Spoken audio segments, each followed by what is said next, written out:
Atur penanganan perkara tindak pidana korupsi di Kejaksaan Republik Indonesia. Kewenangan Kejaksaan untuk melakukan penyidikan disebutkan dalam Pasal 30 Undang-Undang Nomor 11 Tahun 2021 tentang Kejaksaan Republik Indonesia. Berikut adalah alur penanganan perkara. Kejaksaan mengetahui adanya tindak pidana korupsi dengan sumber berasal dari laporan masyarakat, hasil temuan instansi lain, dan temuan kejaksaan. Lalu, pimpinan kejaksaan memerintahkan untuk menelaah informasi yang didapat. Jika hasil telaah tidak menemukan adanya bukti permulaan, kasus dinyatakan tidak ditindaklanjuti.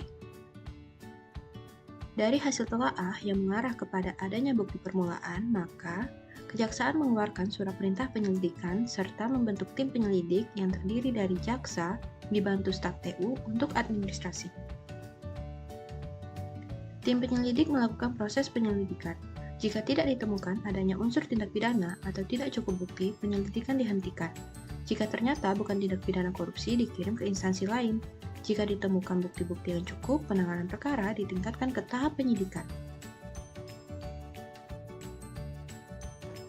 Pimpinan Kejaksaan mengeluarkan surat perintah penyidikan atau P8 dan lalu SPDP atau surat perintah dimulainya penyidikan. Tim penyidik dibentuk dan segera melakukan proses penyidikan untuk memeriksa saksi, ahli, dan dokumen, melakukan penggeledahan atau menyita barang bukti, melakukan penghitungan kerugian negara, dan menetapkan tersangka.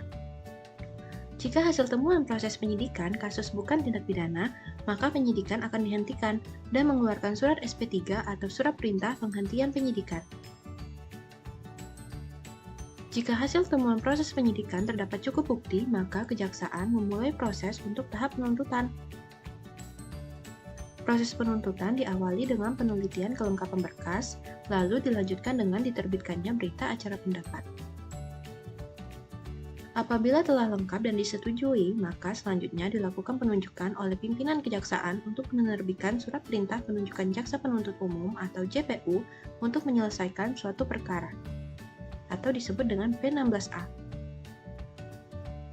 Dari penunjukan JPU, maka JPU membuat rencana dakwaan dan setelah itu diterbitkanlah surat dakwaan atau P29 dan dilakukannya tahap 2, yaitu penyerahan tersangka beserta barang bukti yang lalu dilimpahkan ke pengadilan.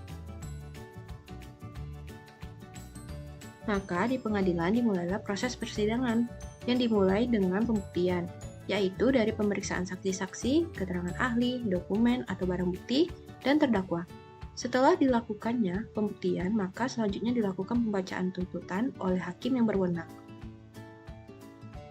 Dari pembacaan tuntutan tersebut, maka hakim selanjutnya mengeluarkan putusan bahwa benar atau tidaknya terdakwa melakukan tindak pidana korupsi.